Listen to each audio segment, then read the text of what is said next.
Philip Gardiner, and I'd like to invite you to journey with me into the heart of an ancient and sacred mystery that truly lies within ourselves.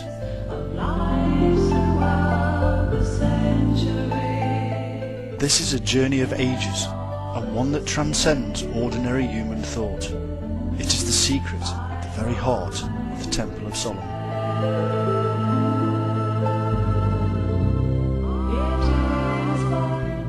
Gnosis means knowledge of the most esoteric kind. This is the story that has been kept from the ears of mankind for too long. It is a truth hidden beneath the layers of religious deceit for centuries.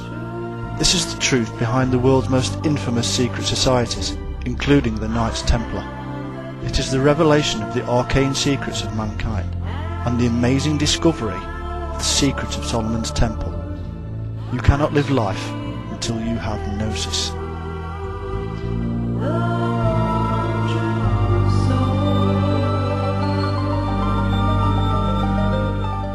Many people have no understanding of what Gnosis means. Others think that it simply means knowledge and leave it at that. Yet there is a deeper meaning attached to this word. It is a word that gave rise to the title Gnostic, or one who has this special knowledge. They practiced a spirituality that was distinctly more Eastern than the Western version of Christianity we see around us today. The term Gnosis, in truth, is the direct mystical experience of the divine in the self. It is the realization of the true nature of ourselves, and cannot be discerned through intellectual dogma and doctrine. For whoever does not know self does not know anything, but whoever knows self already has acquired knowledge about the depth of the universe. So were the words of Christ according to St. Thomas, and these few words reveal the depth of the belief in this peculiar and seemingly difficult to comprehend system. It seems we are being told by the ancients that the most important place to search for truth, the divine, and for ultimate knowledge of the universe is within ourselves.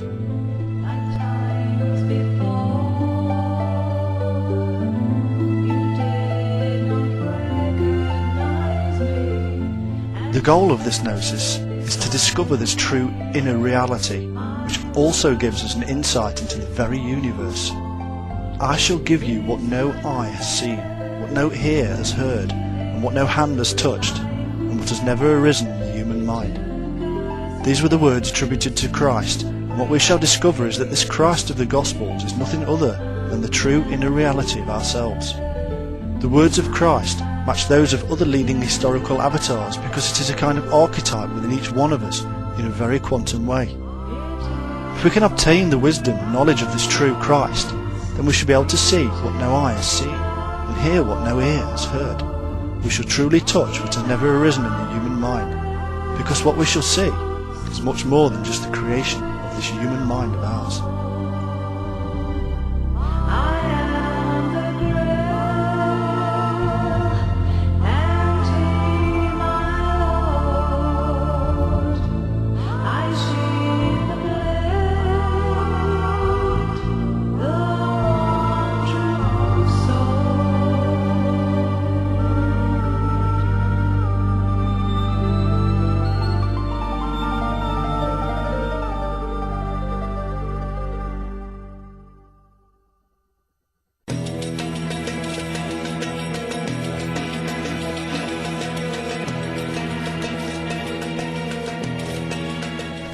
Because of mankind's attempts at manifesting the mystical into the physical world, he has created mysteries for the rest of us.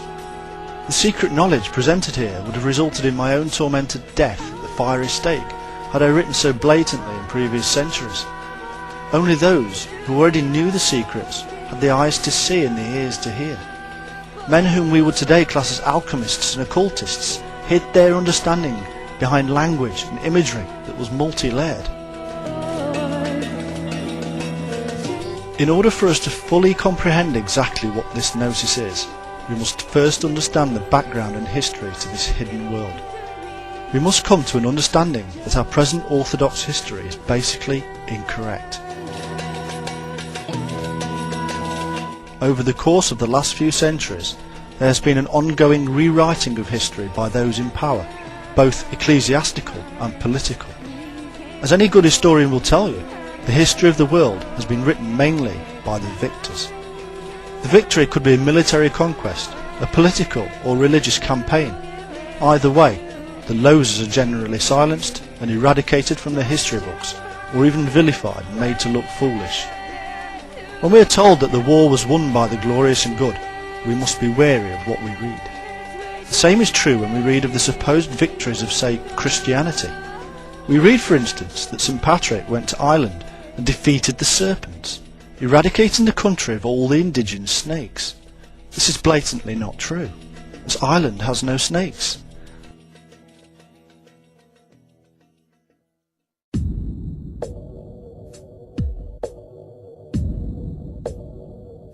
In fact, what this little story is really referring to is the existence of a serpent-worshipping cult in Ireland from prehistoric times that were replaced by the new cult of Christianity, and this is linked to the worship of what we shall discover to be the wisdom of the serpent. It also refers to the fact that St. Patrick overcame the power of the serpent and therefore mastered it. The snake is intricately linked with magic and mythology in almost every culture.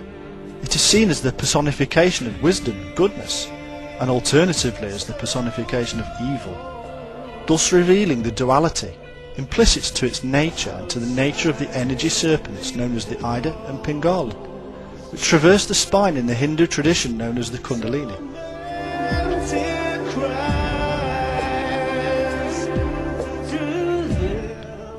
This Kundalini explains one of the reasons why the serpent or snake was used in all wisdom literature, as the Kundalini was the expression of the path to true wisdom.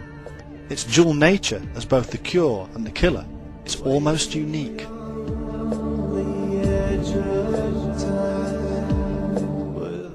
This internal union has been depicted throughout history as the sexual union, and eventually came through in history as the alchemist's hermaphrodite or androgyny figure.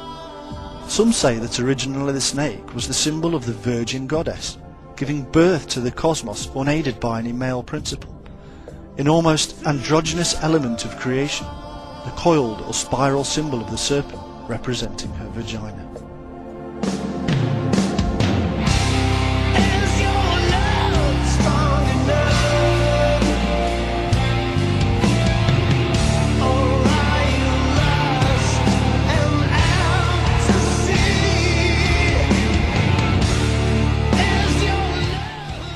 In Egyptian mythology, the pyramid texts speak of the snake as celestial, earthly, and subterranean, a trinity aspect. As the divine phallus, the serpent was in perpetual copulation with Mother Earth, and represented the axis mundi, passing through all three realms of hell, earth and heaven. All of this is a pathway in ourselves to allow an internal dialogue between our lower nature and our higher senses or consciousness,